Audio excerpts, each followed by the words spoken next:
What's up, y'all? We got another oat milk and essay, and this is to help amplify something I read that was good, especially maybe if you're someone who prefers audio recordings of things. I highly recommend, if you have a library card, use Libby, go to the magazines. If you're looking for good writing, there is so much good writing. This particular bit of writing, let's see, let me double check what. This is from the New Yorker. This is from the New Yorker, and this article is Annals of Education, the end of the essay. What Comes After AI Has Destroyed College Writing by Hua Su. On a blustery spring Thursday, just after midterms, I went out for noodles with Alex and Eugene, two undergrads at NYU, to talk about how they use artificial intelligence in their schoolwork. When I first met Alex last year, he was interested in a career in the arts, and he had devoted a lot of his free time to photo shoots with his friends. But he had recently decided on a more practical path. He wanted to become a CPA. His Thursdays were busy, and he had 45 minutes until a study session for an accounting class. He stowed his skateboard under a bench in the restaurant and shook his laptop out of his bag, connecting to the internet before we sat down.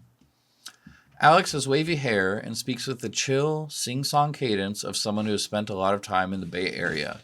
He and Eugene both scanned the menu, and Alex said that they should get clear broth rather than spicy, so we can both lock in our skincare. Weeks earlier, when I'd messaged Alex, he said that everyone he knew used ChatGPT in some fashion, but that he only used it for organizing his notes. In person, he admitted this wasn't remotely accurate. Any type of writing in life, I use AI, he said. He relied on Claude for research, DeepSeek for reasoning and explanation, Gemini for image generation, ChatGPT served more general needs. I need AI to text girls, he joked, imagining an AI-enhanced version of Hinge. I asked if he had used AI when setting up our meeting. He laughed, then replied, honestly, yeah, I'm not trying to type all that. Could you tell?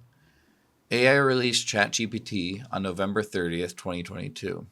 6 days later, Sam Altman, the CEO, announced that it had reached 1 million users. Large language models, like ChatGPT, don't think in the human sense. When you ask ChatGPT a question, it draws from the datasets it has been trained on and builds an answer based on predictable word patterns. Companies had experimented with AI-driven chatbots for years, but most sputtered upon release. Microsoft's 2016 experiment with a bot named Tay was shut down after 16 hours because it began spouting racist rhetoric and denying the Holocaust. But ChatGPT seemed different. It could hold a conversation and break complex ideas down into easy-to-follow steps.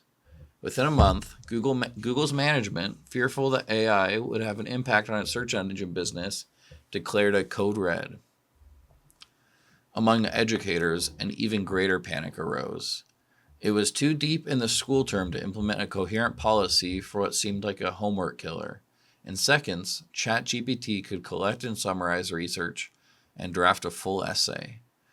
Many large campuses tried to regulate ChatGPT and its eventual competitors, mostly in vain. I asked Alex to show me an example of an AI-produced paper. Eugene wanted to see it too. He used a different AI app to help with the computations for his business classes, but he had never gotten a hang of using it for writing. I got you, Alex told him. All the students I spoke with are identified by pseudonyms. He opened Claude on his laptop. I noticed a chat that mentioned abolition. We had to read Robert Wedderburn for a class, he explained, referring to the 19th century Jamaican abolitionist. But obviously, I wasn't trying to read that. He had prompted Claude for a summary, but it was too long for him to read in the 10 minutes he had before class started. He told me, I said, turn it into concise bullet points. He then transcribed Claude's points in his notebook, since his professor ran a screen-free classroom. Alex searched until he found a paper for an art history class about a museum exhibition. He had gone to the show, taken photographs of the images and the accompanying wall text, and then uploaded them to Claude, asking it to generate a paper according to the professor's instructions. I'm trying to do the least work possible because this is a class I'm not hella fucking with, he said. After skimming the essay, he felt that the AI hadn't sufficiently addressed the professor's questions, so he refined the prompt and told it to try again. In the end, Alex's submission received the equivalent of an A-. He said that he had a basic grasp of the paper's argument, but if the professor had asked him for specifics, he'd have been so fucked.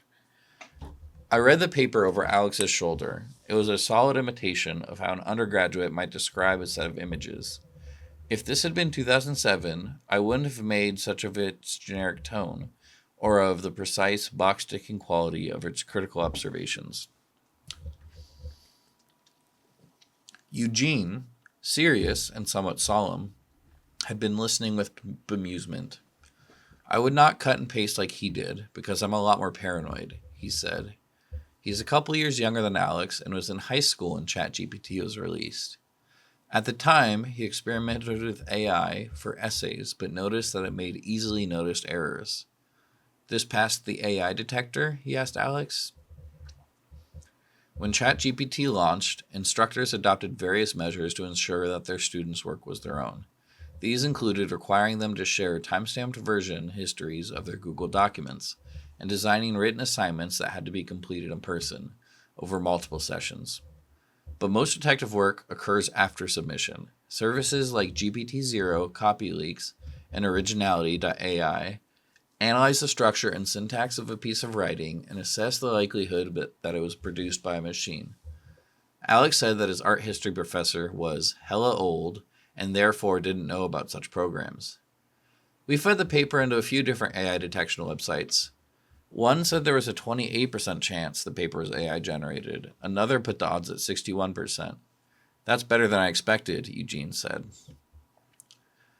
I asked if he thought what his friend had done was cheating, and Alex interrupted, "Of course. Are you fucking kidding me?" As we looked at Alex's laptop, I noted that he recently asked ChatGPT whether it was okay to go running in Nike Dunks. He'd concluded that ChatGPT made for the best confidant. He consulted it as one might a therapist, asking for tips on dating and how to stay motivated during dark times. His ChatGPT sidebar, lost it there for a second.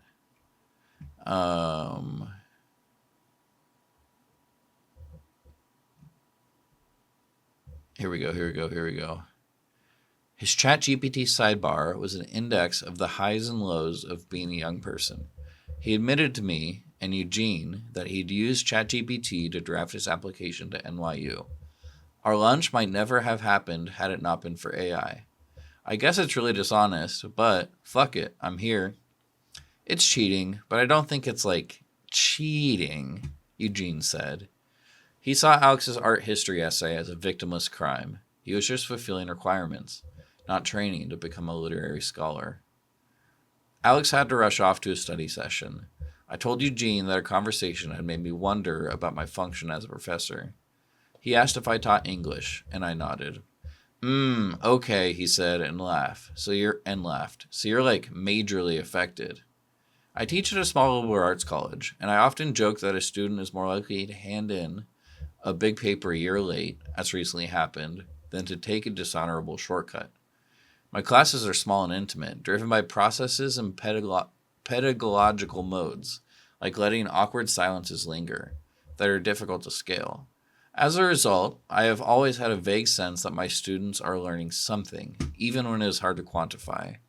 In the past, if I was worried that a paper might have been plagiarized, I would enter a few phrases into a search engine and call it due diligence. But I recently began noticing that some students' writing seemed out of sync with how they expressed themselves in the classroom. One essay felt stitched together from two minds. Half of it was polished and rote, the other intimate and unfiltered. Having never articulated a policy for AI, I took the easy way out. The student had enough shame to write half of the essay, and I focused my feedback on improving that part. Okay, I'm going to stop there. Definitely read the rest of this article. Once again, it's in the New Yorker. Get on Libby, folks. It's so good.